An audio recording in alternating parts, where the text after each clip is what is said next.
welcome to the show. Today, we are dismantling a poverty mindset that has kept too many people of faith stuck in a cycle of just enough. We often treat God like a cosmic ATM. We put in a prayer and expect cash to come out. But the kingdom of God operates on seed, time, and harvest. If you are looking at the 2026 economy, with its shifting housing markets and the rapid rise of the gig economy and AI, you might be tempted to pray, God, just pay my bills. But I'm telling you, stop praying for the bill to be paid and start praying for the business that pays the bills. Let's look at the 2 Kings for secret to understand why. In 2 Kings 4, the widow is in a crisis. Her husband, a man who served God, died and left her with a debt she couldn't pay. This proves that being good or religious does exempt you from the laws of economics. When Elisha asks her what she has, her first response is, "Your servant has nothing at all." This is where most of us fail. We look at our bank accounts and see nothing. We look at our resumes and see nothing. But Elisha waits. And finally, she remembers. Except a small jar of olive oil. In Matthew 13:12, Jesus says, "Whoever has will be given more, and they will have an abundance. Whoever does not have, even what they have, will be taken from them." If you claim you have nothing, God has nothing to multiply.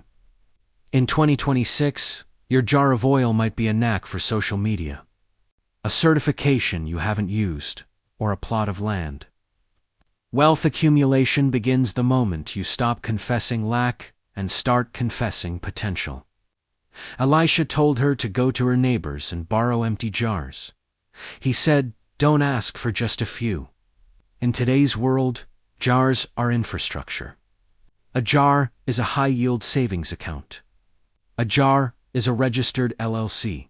The jar is a diversified investment portfolio. If God poured $1 million into your life today, would it stay in your hands?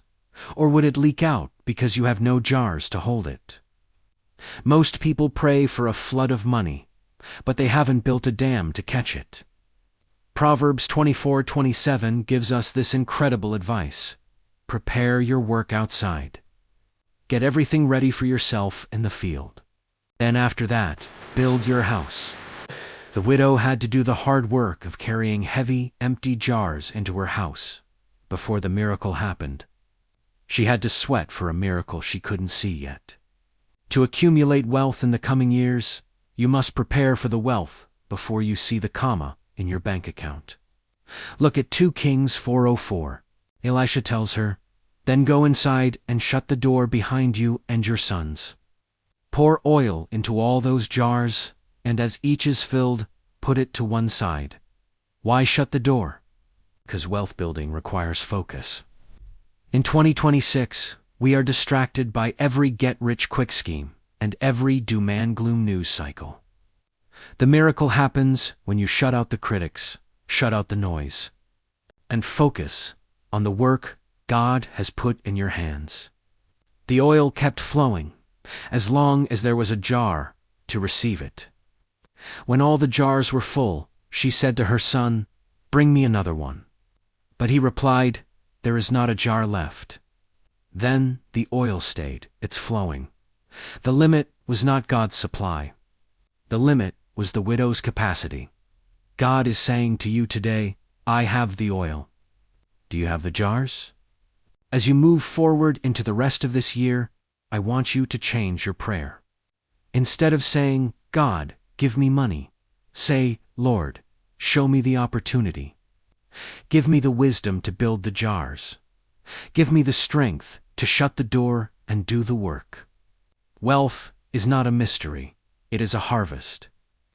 When you align your work with the principles of the Word, you aren't just making money, you are fulfilling a divine mandate to prosper and be in health. Believe in the Bible, believe in the oil within you, and start gathering your jars. If you found this message helpful, please like this video and subscribe to the channel for more content on building wealth God's way.